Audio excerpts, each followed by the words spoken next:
Community outreach is important to us, and the Port Authority takes its role in community development very seriously. In 2005, we launched the Community Economic Development Initiative to provide pre-development grants and low-interest loans for eligible 501c3 community development entities. Since that time, we have provided more than $2.78 million in grants and loans to communities supporting a wide variety of projects and programs.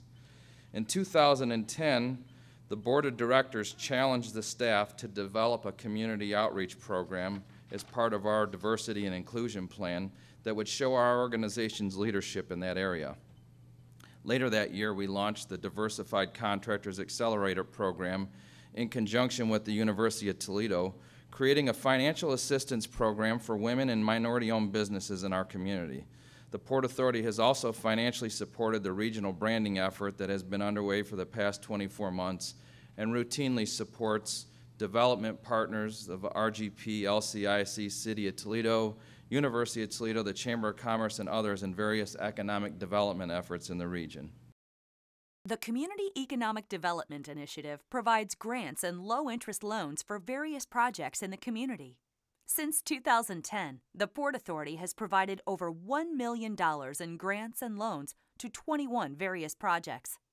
Some examples of recent projects funded through the Community Economic Development Initiative include a $35,000 pre-development grant to the Zepf Center, a local mental health organization to support the rehabilitation of an abandoned building purchased through the Lucas County Land Bank to house their child and adolescent therapy services, an $85,000 loan to the Toledo Botanical Gardens to support the Toledo Grows Initiative, which is a North Toledo neighborhood community garden program providing training and support for adjudicated youth, as well as $150,000 in grants and loans to Warren AIM Vision Empowerment Board for the pre-development and construction of the J. Frank Troy Senior Services Center. We received a grant from the Port Authority for $35,000. That was used for pre-development cost, so we used that for our engineering drawings, we used that for our legal fees in purchasing the building,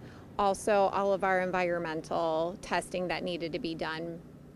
The building will house Zepf Center's child and adolescent therapy services. We roughly serve about 1,100 children, and it will house roughly 30 staff. The Port Authority's loan actually enabled us to pay for the remainder of the construction on our new Urban Agriculture Center. This site down here on Oneida is actually a critical part of the outreach operation for the Toledo Botanical Garden. We call it our Toledo Grows program, and it is actually the urban hub for support for a network of about 165 community gardens throughout the city and broader community.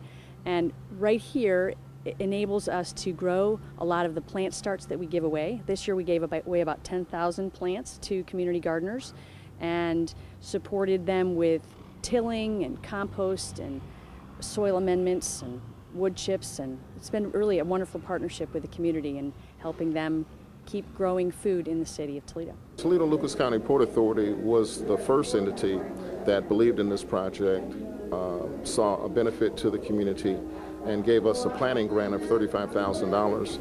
And the Port Authority was a great believer in it. We're very, very happy with the way it turned out.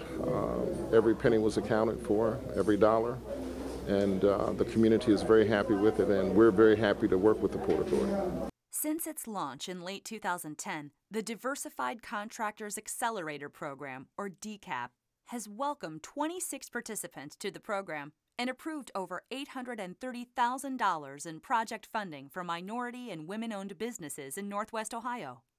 The program provides support to contractors by paying for materials and labor as they are delivered or expended on the project, and then seeking reimbursement from the general contractor, prime contractor, or owner through a joint check arrangement. This program eliminates the 60 to 90-day pay cycle typically associated with construction projects, allowing the contractors to complete the work without cash flow concerns. The program has been transformational for the minority contractor community and, just as importantly, has provided the opportunity for contractors to build their business and help public agencies meet their minority contracting goals. Very familiar with the DCAP program from working on it with Thomas Winston and Joe Bejas, and from that point I had a situation where we were working on the Gateway project and we kind of got a little overloaded with financing, and so fortunately the DCAP program was there to fill the gap. Well, what we were able to do is get some immediate financing while we were waiting for the payments to come in. So we contacted Joe Bejas and he helped us fill out the papers, and in 2 days we had a check and we were continuing to move on and getting our supplies and paying our people, and so making things happen, and we brought the project in on time. Oh, it's been fantastic. Very helpful for us at a time when we needed additional funding to start the Wade High School project. And so they helped us out by bridging the gap by giving us funding up front and able to get their money back from the prime contractor who we were working for. On the private funding, it's almost impossible at this point to get money from the banks and everything else for small contractors. DCAP have came through and really helped the small contractors out by providing the fundings to keep us afloat. Basically, cash is gold. So if we have the cash, we can stay afloat, continue doing our projects, and stay in business. So huge kudos to the DCAP program. We've talked about a lot of things this morning, and I hope that you, as Bill mentioned in his opening remarks, walk away from the Toledo Club with a better understanding of what it is the Port Authority does and the positive impact we have on the community.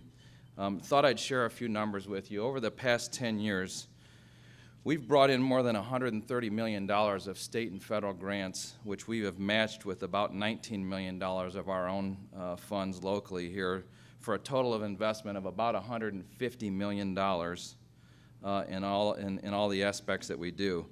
This equates to more than $6 in outside funds that we bring into the community for every $1 of tax revenue that we receive in our organization.